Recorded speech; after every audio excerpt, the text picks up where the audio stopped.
Protesters with live ammunition.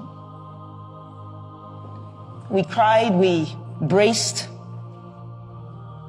and we started to sing the national anthem, just with the hopes that they recognize we're not their enemy.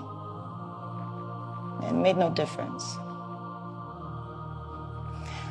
As I laid on the floor, I remember a young man, he just jumped on top of my body and he was screaming, "Cover her, cover her." I couldn't really make sense of what the whole thing was about. He was struck by a bullet on his lower back.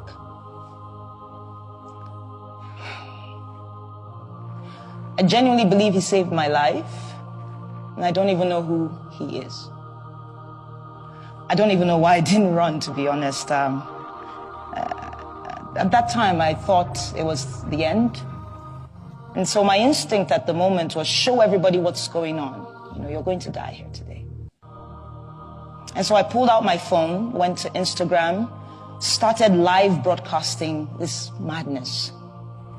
Viewers on the live helped us call ambulances, but the soldiers refused the ambulances' entry.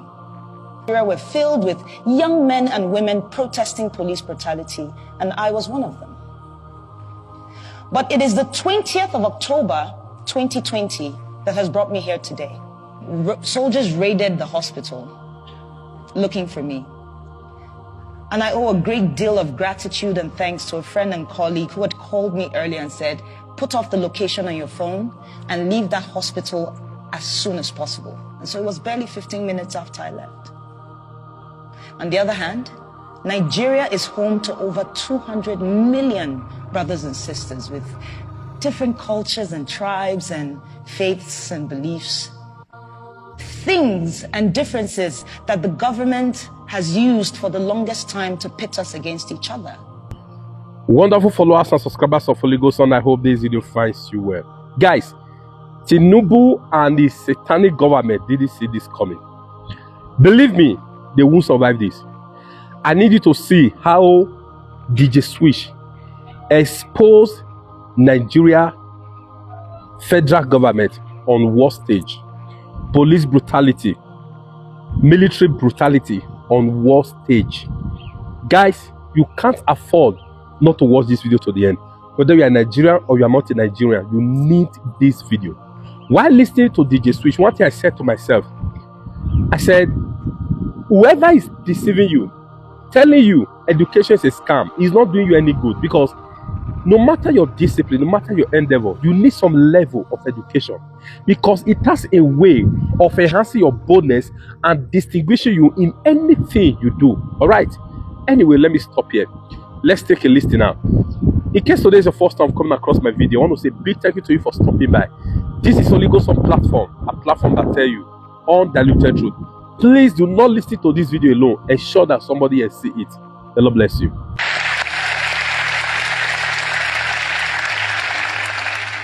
Good morning. I've often heard that it is best to start these types of talks with a joke to make you people feel comfortable and relaxed. And so I have no such plans. What I do have, though, is a clip from a live recording I made on the 20th of October, 2020. Please, viewer discretion is advised.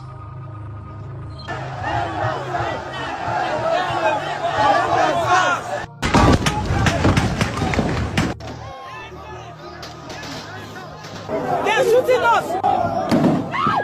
They're shot two people! Oh my goodness! See somebody else. Everybody look at this. These are the bullets that were falling by our side, that were dodging bullets. My name is Obianuju Catherine Ude. Don't worry, you can call me DJ Switch. I'm from Enugu State, which is in the southeast region of Nigeria. For years, young Nigerians like myself with interesting hairstyles, ripped jeans, iPhones, nice cars, have been harassed, extorted, illegally detained, tortured, raped, and killed by the Nigerian police. Specifically, a unit of the Nigerian police called SARS. SARS stands for Special Anti-Robbery Squad, and trust me, they truly are a special bunch. A special breed of armed robbers in uniform. A special group and gang of rapists with a badge. A special crowd of murderers with a license to carry a gun. For as long as I can remember, we begged and petitioned the Nigerian government to put an end to this corrupt unit. And to their credit, they complied. Or at least it seemed like they complied. First, with the disbandment of SARS in 2016, then again in 2017, 2018, 2019. I know it's an abusive relationship. 2020, and I know we all won't be forgetting 2020 in a hurry. As the coronavirus ravaged the globe, back home in Nigeria, we were more afraid of another type of virus, SARS. On the 3rd of October, a video surfaced online where SARS officers shot a young man and fled with his Lexus SUV. We were outraged. But this was followed by the gunning down of an up-and-coming Nigerian musician. I'm a musician. It could have been me. At this point, the hashtag #EndSARS was trending all over the world. And thanks to Nigeria's biggest celebrities and artists, influencers who said, enough is enough, it is time we speak up. And so by the 8th of October, the streets of Nigeria were filled with young men and women protesting police brutality, and I was one of them. But it is the 20th of October, 2020, that has brought me here today. On that very horrible day, the Nigerian army, sanctioned by the Nigerian government, stormed the Lekki toll gate. And this is a major roadway in Lagos State, by the way. No warning, no dialogue. Soldiers opened fire on unarmed, peaceful protesters with live ammunition. We cried, we braced, and we started to sing the national anthem, just with the hopes that they recognize we're not their enemy. It made no difference. As I laid on the floor, I remember a young man, he just jumped on top of my body and he was screaming, "Cover her, cover her." I couldn't really make sense of what the whole thing was about. He was struck by a bullet on his lower back.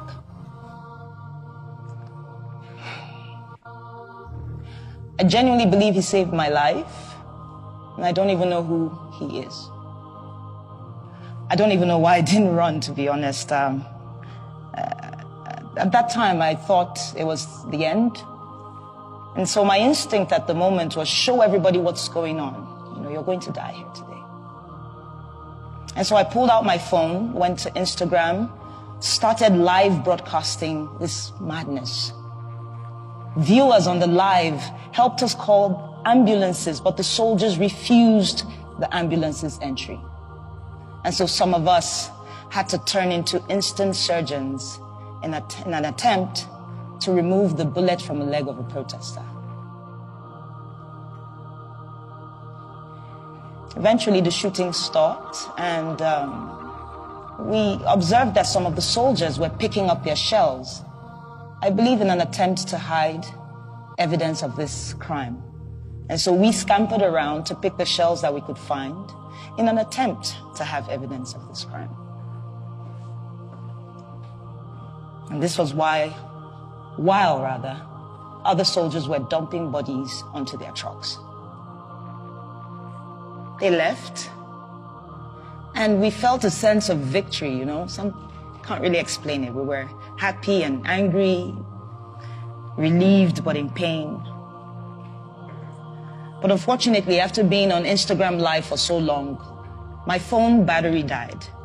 Because not too long after, another phase of attack was upon us. But this time it was the Nigerian police. And they came in guns blazing as well. And so we ran. We took the injured to a nearby hospital and the others to a church. The church apparently had been on the live and they had offered us refuge. By the next morning, soldiers raided the hospital looking for me. And I owe a great deal of gratitude and thanks to a friend and colleague who had called me earlier and said, put off the location on your phone and leave that hospital as soon as possible. And so it was barely 15 minutes after I left. But it didn't end there. My boss and his wife got threatening phone calls. I couldn't go home to where I lived because we got reports of strange men lurking around my apartment complex.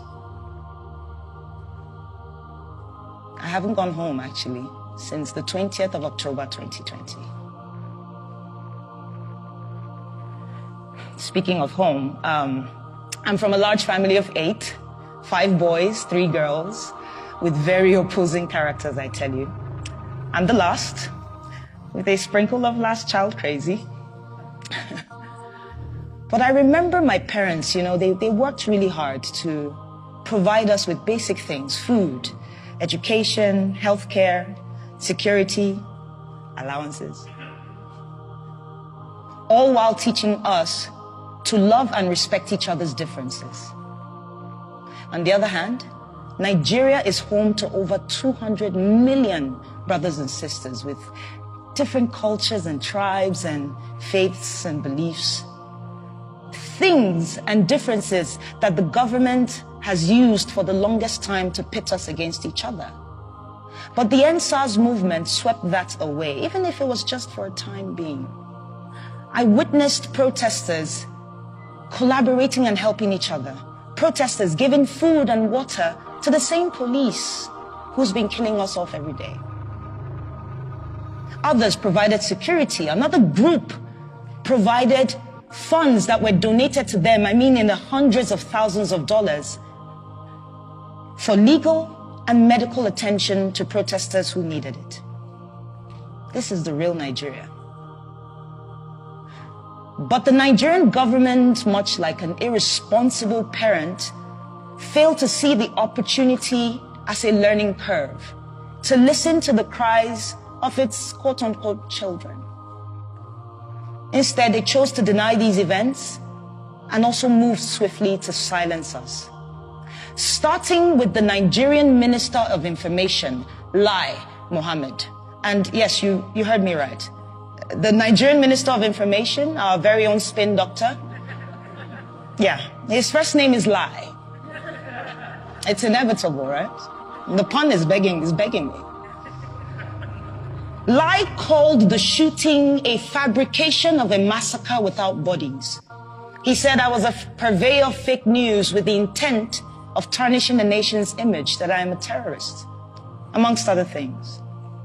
The Nigerian army called the shooting fake and that I had made the whole thing up with a green screen. Yes, I have plans of heading to Hollywood after this speech.